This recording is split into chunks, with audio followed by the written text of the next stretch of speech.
Централно издание на вестите на Канал 5. Добар ден, еве кои настани го одбележаа денов. ВМРО ДПМН во Струмица го слави 36-тиот роден ден под мотото Македонија забрзува, наша обврска. Какви пораки ќе бидат испратени од прославата? Европската Унија даде ветувања кои не ги исполни. Известувачот Вајц жали што билатералните прашања станаа дел од извештајот. Yes, we have a few articles that are again reflecting the bilateral issues. Надворешна политика со аргументи поучени од минатото, вели Мицковски. Надворешна политика која што не е составена од гланцање чевли во Брисел на евродипломати и коленичење. СДСМ обвини дека нема реформи и нема напредок. Храбрите државнички политики се тие кои што ни требаат. 8-дневен притвор и кривично за скопјанецот кој запали 2 возила на бугарската амбасада. Инцидентот влезе и во бугарското собрание. И тази провокација е од сили в Северна Македонија. Од ова лето полесно ќе се патува и за Албанија. Следниот месец стартува системот One Stop Shop. Екоактивисти ќе излезат на нов марш. Тврдат, цементарницата бара дозвола по застарени стандарди. Министерството демантира.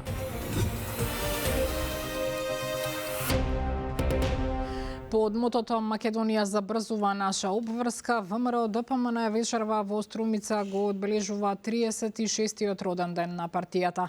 Таму е Јана Јосифовска. Јана, што е предвидено за вечерашното одбележување на 36 годишнината од формирањето на ВМРО ДПМН и кога почнува настанот? Така е, Бубе, добар ден од Струмица. За околу 2 часа, односно точно во 20 часот е предвидено да започне одбележувањето, како што спомена и ти, на 36-тиот роден ден на ВМРО ДПМН е тука на стадионот Благој Статов во Струмица.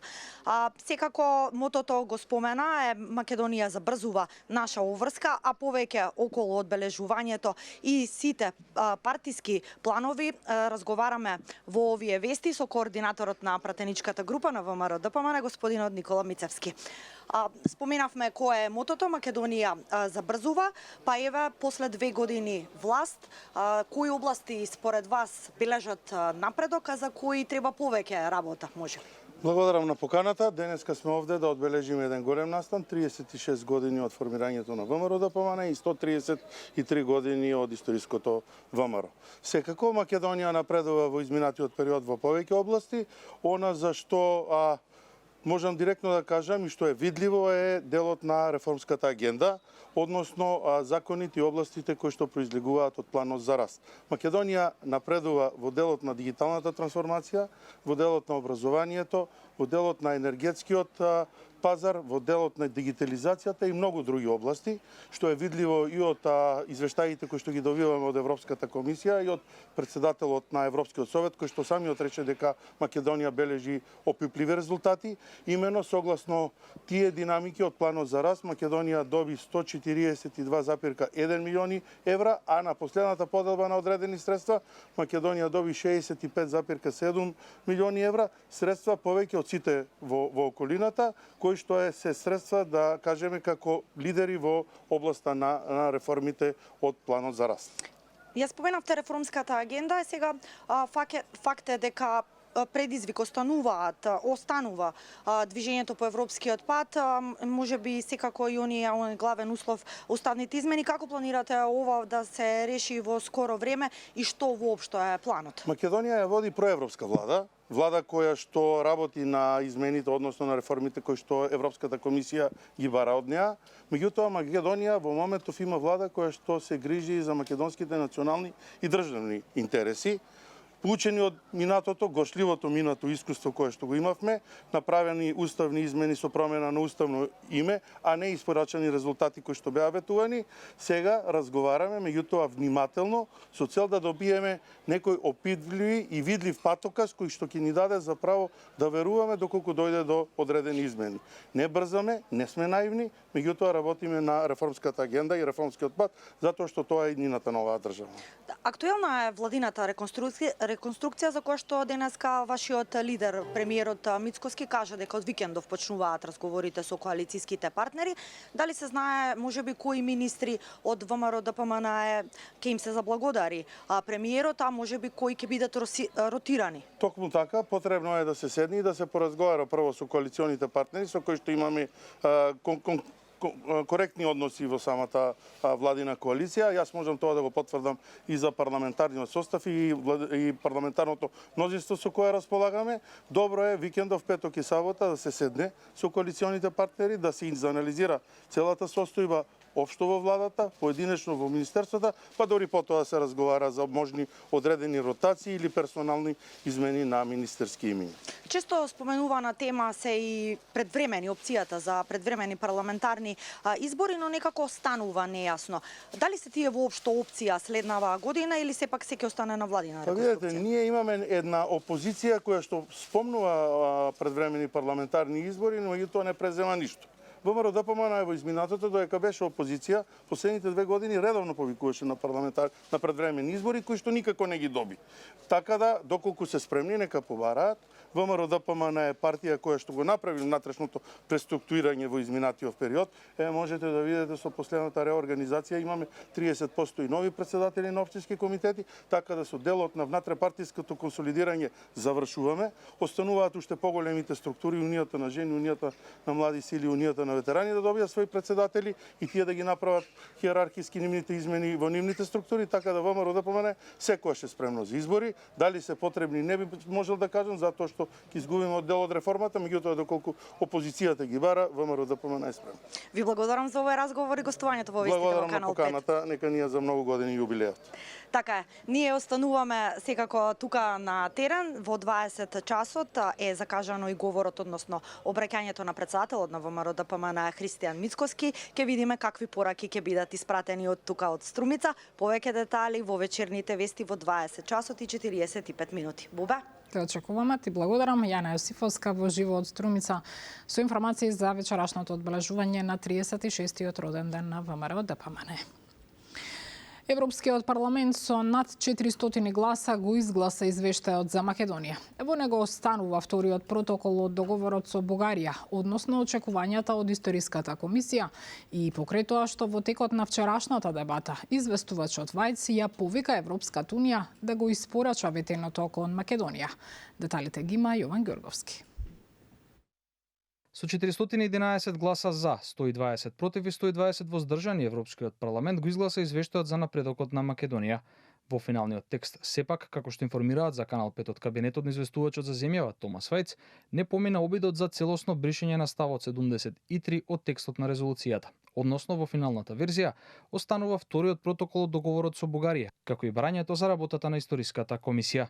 Гласањето помина без дебата, која пак се одржа во текот на вчерашниот ден. Во таа прилика известувачот за Македонија Томас Вајц ја повика Европската унија да ги испорача ветувањата кон земјава на истиот начин како што Македонија ги направила сите потребни реформи, но и барањата за членство. Со оценката на Вајц за Македонија, но и за целиот регион на Западен Балкан се согласи еврокомесарката за проширување Марта Кос. Macedonia was a front runner already with Slovenia 20 years ago. And we have to say, yes, the country didn't do the reforms as fast as possible, but we also have to say that we from the European Union have given promises that we were not able to hold. And I agree with you, Mr. Weitz, if they are delivering, we should deliver too. Once we have given the candidate status, it's commitment also from our side. Во едночасовната дебата доминираше темата која бугарските европратеници ја покренаа за палењето на автомобилите пред амбасадата во Скопје, но и нивните критики за евроинтегративниот пат на земјава. Дел од нив не ги штедеа ниту обвинувањата за државно-политичкиот врв во Македонија. Гражданите на страната заслужават по-добро бъдеще, но то минава през реални реформи, върховенство на закона и уважение към правата на всички общности. Много ми е тъжно, че Северна Македония се самоблокира и изостава сериозно, търсейки креативни решения, в кавички, за да не изпълни поетите ангажименти. Недопустимо е вината за липсата на напредък да се прехвърля върху България. Тази политика подхранва езика на омраза, нетърпимост и дискриминация към българите, което е несъвместимо с европейските ценности. Е крайно време да осъдим античовешката идеология на македонизма и да защитим правата на българите там. Такава Северна Македония няма място в Европейския съюз, докато не извърши нужните реформи. And I would never dare to question the identity of my neighboring country. Never. I would never dare to question Bulgarian identity just because you were 500 years under Ottoman rule. На извештајот претходно му беа поднесени над 400 амандмани, од кои само 100 беа од бугарските европратеници. Тој претходно помина и на Комисијата за надворешни работи на Европскиот парламент. Во него како најчувствителни остануваат деловите за спроведување на договорот со Бугарија, работата на Историската комисија, како и потврдата дека уставните измени остануваат главниот услов за отворање на првиот преговарачки кластер. Дополнително, за прв пат е вметнат изборот фалсификување кој се однесува на бугарски натписи во Македонија.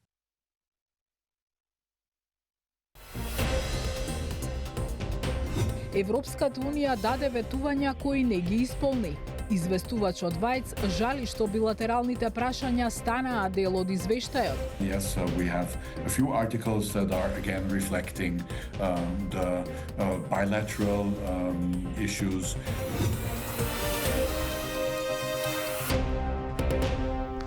Ексклузивното интервју за Канал 5 на известувачот Томас Вајц ке го гледате подоцна во вестиве. СДСМ во партиската реакција околу извештајот оценија дека тој ја потврдил вистината дека нема реформи и напредок, а власта ја оддалечува Македонија од Европската унија. Во однос на годишнината од Преспанскиот договор, лидерот на СДСМ Филипче денеска оцени дека ако спорот со Грција се решил многу порано, Македонија сега можеби и ќе беше во Европската унија. Според Филипче, за клучните стратешки прашања потребни се, како што изјави, храбри државнички чекори. Каде ќе бевме сега да тој повеќе деценијски спор со Грција беше решен на почетокот на 90-тите години? Дали ќе бевме во рангот на една Словенија? Аз сум прилично сигурен дека ќе бевме со сите проблеми кои што сега се соочуваме, едноставно немаше да треба да се соочуваме. И тоа е само уште еден аргумент во прилог на тоа да храбрите државнички политики се тие кои што ни требаат. Не ни требаат политичари кукавици, како што сега седат во владата, кои што се грижат само за сопствениот интерес. Во пресрет на одлуката на Европскиот парламент, но и во контекст на годишнината од Преспанскиот договор, премиерот Мицкоски денеска од Струмица порача дека сегашната генерација политичари, поучени од минатото, надворешната политика ја водат со аргументи и без коленичење. Андријана Лазова, Божиновска. Сегашната генерација политичари во земјава и ЕУ е подготвена да ја поправи направената штета за македонските евроинтеграции, изјави премиерот Христијан Мицкоски 8 години по подпишувањето на Преспанскиот договор. Вели дека европските челници тогаш ни ветувале многу придобивки од таа спогодба, но Македонија се уште чека за почеток на преговори. Уверува дека подучени од минатото, како влада со аргументи водат надворешна политика со која внимателно ги решаваат предизвиците. За жал имавме такви политичари медиокритети кои што во минатото направија штета и на граѓаните и на државата, но затоа имаме сега генерација и тука и во Европскиот парламент која што е подготвена таа штета да исправи. Поучени од тие лекции од минатото, ние денеска ја водиме нашата надворешна политика, односно надворешна политика која што не е составена од гланцање чевли во Брисел на евродипломати и коленичење, туку надворешна политика која што се темели на аргументи. Прашан дали планира средба со власта од Грција за неисполнетите обврски од нивна страна, Мицкоски рече дека со соседите имаме многубројни заеднички проекти и во секое време е отворен за средба со грчкиот премиер Мицотакис. Со Кириакос Мицотакис ние сме во иста група, Европската семејство на народните партии, со неа демократија ние се гледаме таму, сега се видовме во Тиват, така што јас не живеам од стереотипи нити од антагонизам. Суштината во животот е да создадете пријател повеќе и во рамките на тоа пријателство вие треба да размените ставови за некои состојби кои што не се согласувате, нормално. Ние не можеме за сега да се согласиме, но важно е да разговараме. Така што јас апсолутно сум подготвен со секого да разговарам на сите теми, па и за оние за кои што не се согласуваме. Во меѓувреме премиерот од Струмица најави дека владината реконструкција официјално ќе започне со разговорите со коалиционите партнери Вреди и Знам, договорени за во петок и сабота. 8-дневен притвор и кривична заработи 44-годишникот од Скопје кој предвадена запали 2 дипломатски возила на бугарската амбасада. Осомничениот го признал делото, но официјално за сега се непознати мотивите зошто го предизвикал и со која цел. Инцидентот денеска беше во фокусот и на бугарските пратеници. Ивана Стојановска. Изречен 8-дневен притвор за лицето кое предизвика опожарување на 2 дипломатски возила пред бугарската амбасада во Скопје. Против 44-годишниот скопјанец кој го признал делото, по итна постапка е поднесена и кривична пријава за предизвикување општа опасност, информираат од МВР. Иако случајот е целосно расчистен од македонските институции, осуди за настанот и понатаму пристигнуваат од страна на Бугарија. Премиерот Мицкоски на критиките од Софија го повтори ставот на владата за осуда на инцидентот и кажа дека нема да брза со квалификации. Се земени и уредите за комуникација, да видиме дали може би имал комуникација во периодов, да видиме со кого имал комуникација, која е содржината на таа комуникација, така што распитот со сторителот се уште трае. Јас не би брзал со било какви квалификации од страна на нашиот источен сосед, но на кое што сакам да го кажам е дека најсилно го осудуваме како влада и во рамките на законските ингеренции кои што ги имаме, ние така и ќе постапиме, а очекувам дека ќе биде расветлено сето она кое што е во позадина на овој случај. За опожарените возила се дебатираше и на седница во Бугарското собрание. Дел од тамошните пратеници настанот го окарактеризираа како провокација, но и напад кон Бугарија и Европската унија. Нападението над българската мисия не е просто нападение над една държава. Това е атака срещу държава, член на Европейския съюз, а в този смисъл и срещу целия съюз.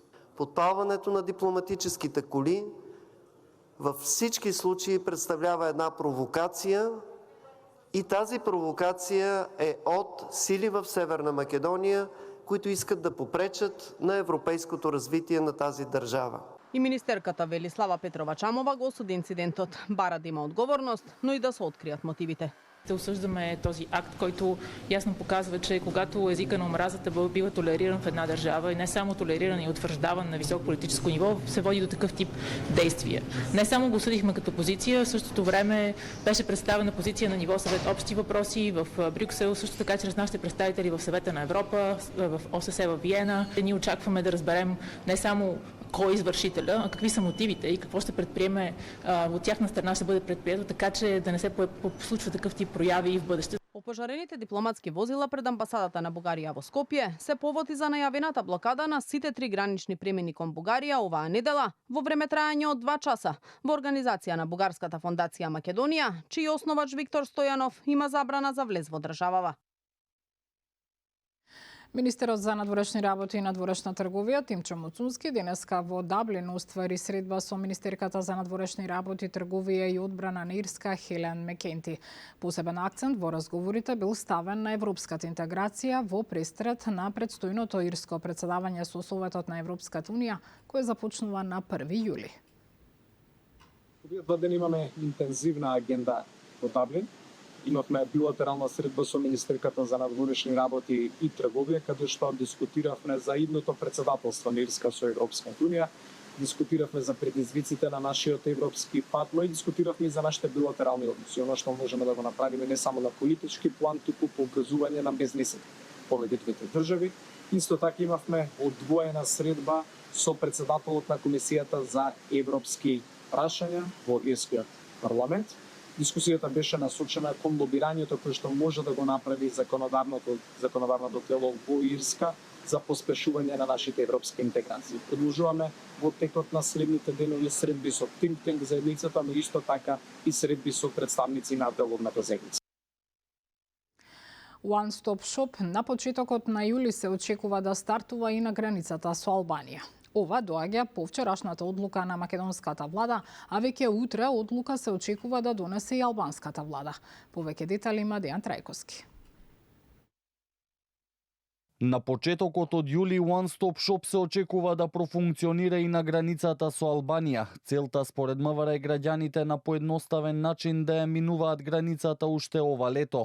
Откако одлуката вчера помина на владина седница, таква одлука се очекува утре да донеси албанската влада. Како што информираат од МВР, веднаш потоа ќе следува средба на која министрите за внатрешни работи на двете земји ќе стават подпис на договорот, кој потоа ќе се ратификува во собранието. Преминот Ќафасан кај Струга е веќе подготвен, има оптичка инфраструктура и ќе треба да се инсталира само софтверот. На премините Блато и Свети Наум се работи на адаптација пред целосно да стартува One Stop Shop и на овие гранични премини. Во наредните 2 до 3 недели целиот процес треба да биде завршен. Во меѓувреме се тестира инфраструктурата, каблите, хардверот, се инсталира и тестира софтверот за да може системот да стартува. Велат од МВР, од влада по вчерашната седница на која се усвои воведување на One Stop Shop и со Албанија, порачаа дека ваквиот систем со кој се заокружува имплементацијата со трите соседни држави ќе доведе до поголема безбедност и ќе стави крај на долгите чекања на границите. Потребата од ваквото решение најдобро ја потврдува фреквенцијата на патниците на граничните премини со Република Албанија. Во текот на 2025 година на овие гранични премини биле регистрирани околу 4.600.000 патници, од кои дури 2.300.000 патници на граничниот премин Ќафасан.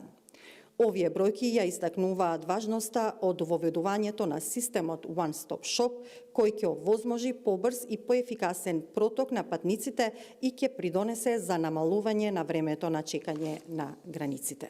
Сепак, додека делот Западниот Балкан ги поедноставува граничните процедури, останатите земји од регионов кои се во Шенген зоната, мака мачат да се адаптираат на новите ЕС правила кои создаваат километарски колони за влез. Поради оптовареноста на преминот Евзони, Грција веќе посегна кон мерки кои би го олесниле влезот. Отворена е дополнителна лента, се поставуваат модуларни пунктови за биометриска регистрација, а при огромни гужви, според оперативните проценки на граничарите, периодично биометриската регистрација нема ниту да се прави, туку ќе се преминува како до сега.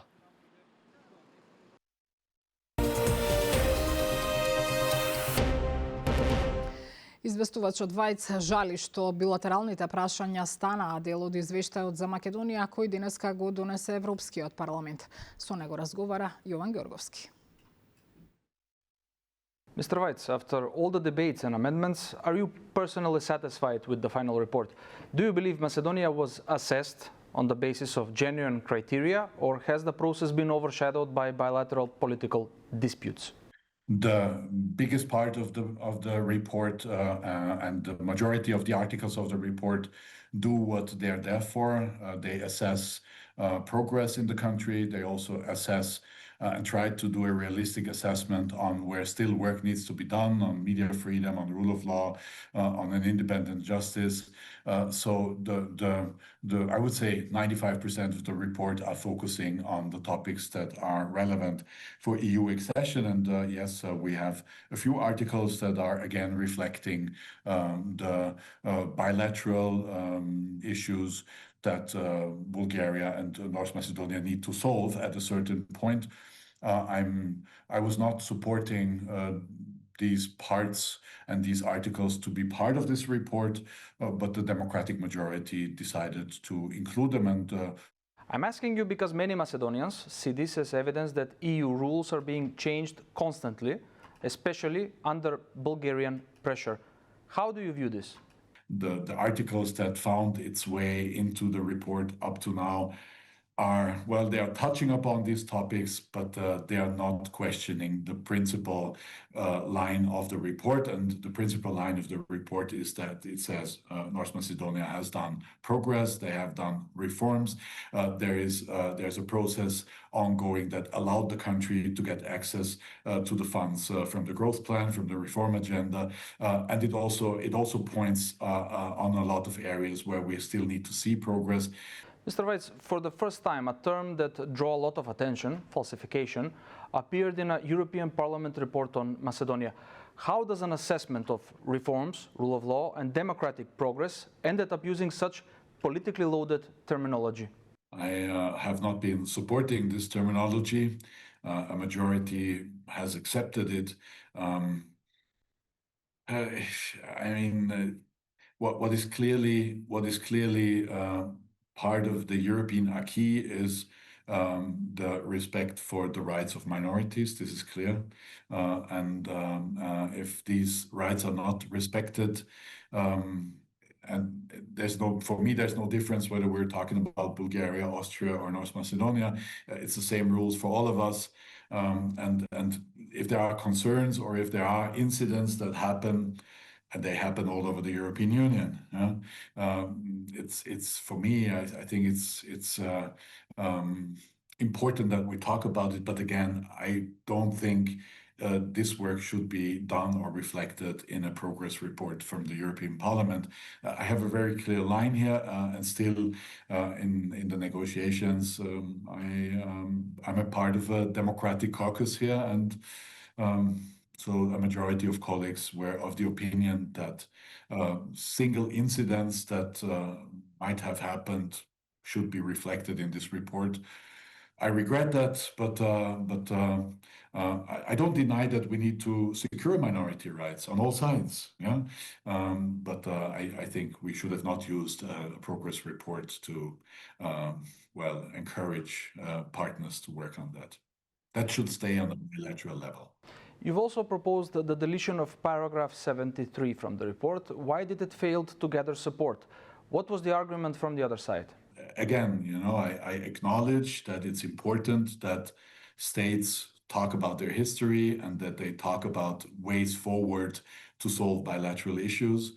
So in this, I think it's important that we look at that, but I think it's the wrong place to try to advocate for that in a progress report. You've also had an amendment about the second protocol, but it was not accepted. Was this a last chance to right a wrong by deleting paragraph 73? It's not so that it was not accepted, but I think we found a constructive and positive way to tackle the issue by focusing on the Council conclusions of 2024 that clearly stated that the constitutional amendment is the only condition to actually start negotiations on the first chapters. And this Council conclusion of 2024 was very clear. And by repeating and using the clarity of this Council conclusions of 2024, I think we make a clear point also in terms of what needs to be done from North Macedonian side. And it was also a constructive compromise that was carried by a large majority. So it's not that this issue was dropped, rather it was solved, I think, in a constructive way and building on a decision of the Council that I think is a forward-looking one. In this report, the focus has shifted heavily toward history, identity and language rather than corruption, judiciary, reform and rule of law.